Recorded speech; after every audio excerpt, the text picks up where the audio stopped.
Let me ask you a question. What if there was a movie you were too scared to watch? What if you'd been scared to watch it for 42 years? Maybe not really scared, maybe traumatized by the first time you tried to watch it and the circumstances in which you first tried to watch it. What would that be like, and how would you overcome it? I'm going to tell you about that movie because that's me, and that movie is from 1977. So just let me go somewhere else, and I'll tell you the story of how I'm going to approach that movie and hopefully overcome that trauma that I had all those years ago.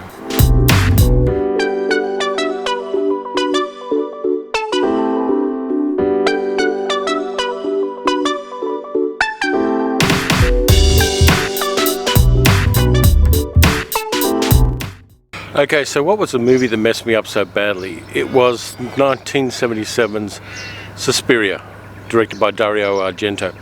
Now, there's a story to why it messed me up so badly, and there are actually reasons. 1977 was a bad year for me. I'd just gone through 12 years of abuse from my father, physical and mental. I didn't have any friends at all. All I had were books, movies, and music. And so I decided to go and see the most confronting horror movie of the year. Bad choice, but then when you're that young you make bad choices. So what I did was I went and saw it, and I sat through about 40-50% of it, getting increasingly agitated and actually breaking out into a sweat. It wasn't a good time mentally for me to see this kind of a movie. And so I walked out. It's the only time in my life I've walked out of a movie, except one time when there was a bomb scare and they made me walk out. 2,000 years later. Tried again. I actually bought the Blu-ray and it still didn't work. So I've given it one more try. I'm in a good place right now. So it's time to try it one more time, and I did that 2 days ago. And I'm going to tell you what happened at the next place I stop. In the meantime, here's a nice view for you.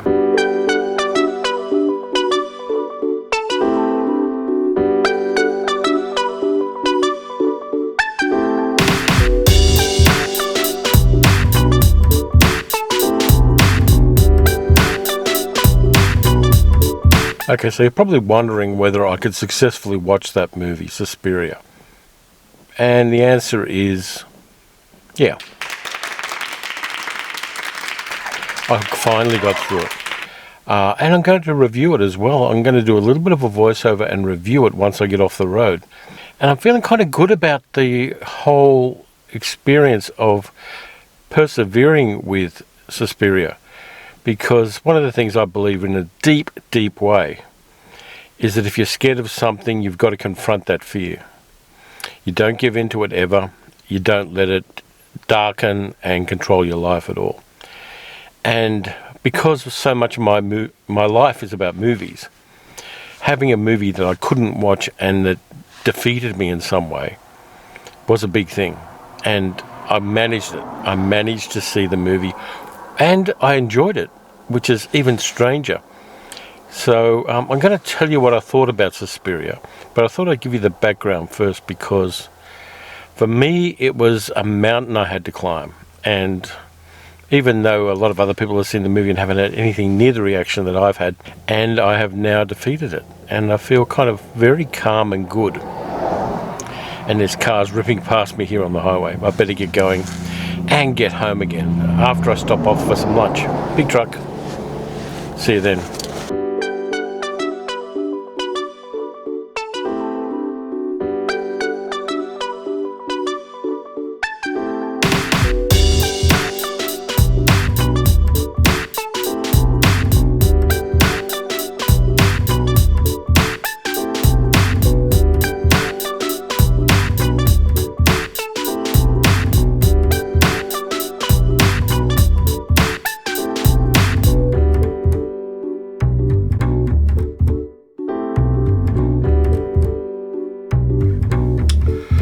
Okay, the Suspiria.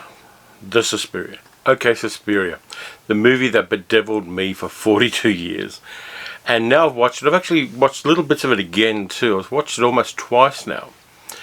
And yeah, it's an impressive horror movie for 1977. I can totally understand why I was so traumatized at the time. The plot of the film. Jessica Harper, plays Susie, an American girl who is enrolled in a very prestigious German ballet school.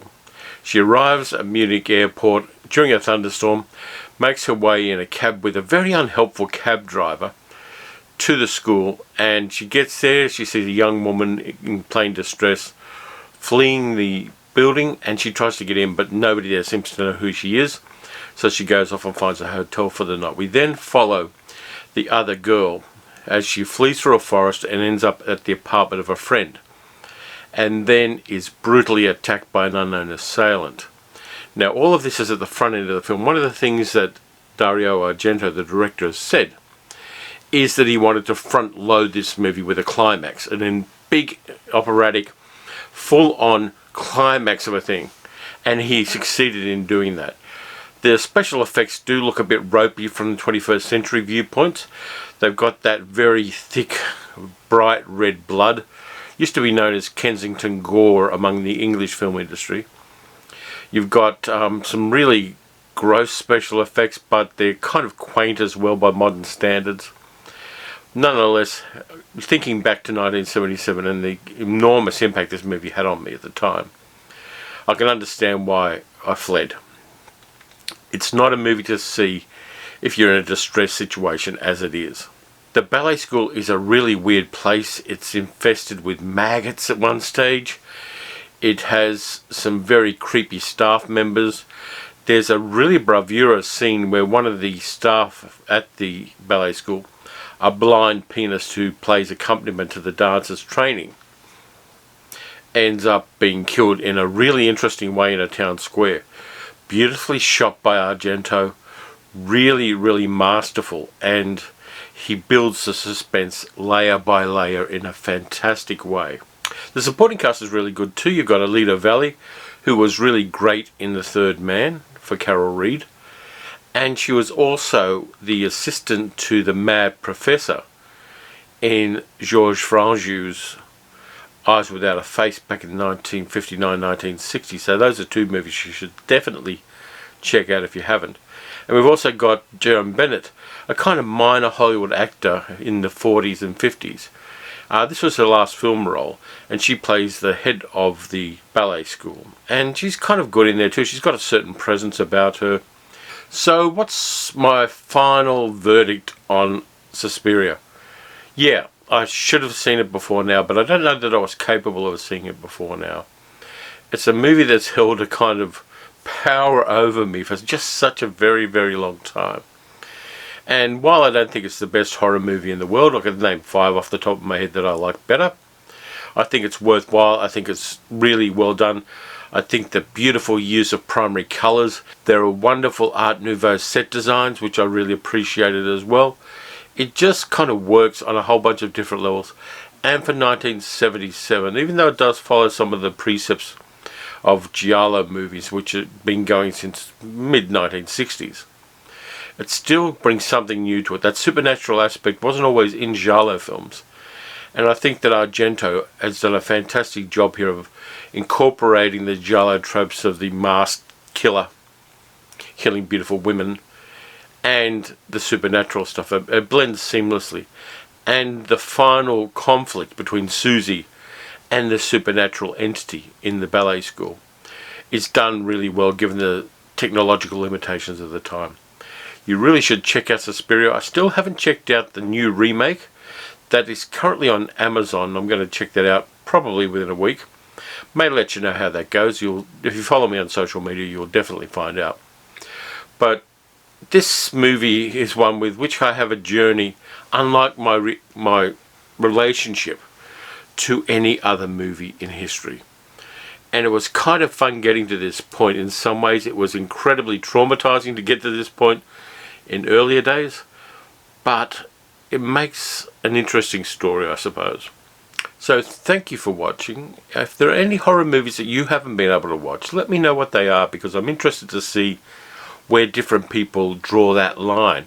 I will be back in a week with another video, so thanks again for watching. Like, subscribe, blah blah blah. At the end of this video you will see all of the Patreon supporters for the podcast and the YouTube channel.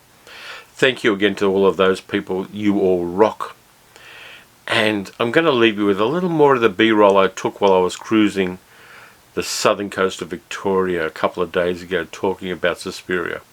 In the meantime, watch good movies, watch bad movies, watch movies that challenge you, and I'll be back soon.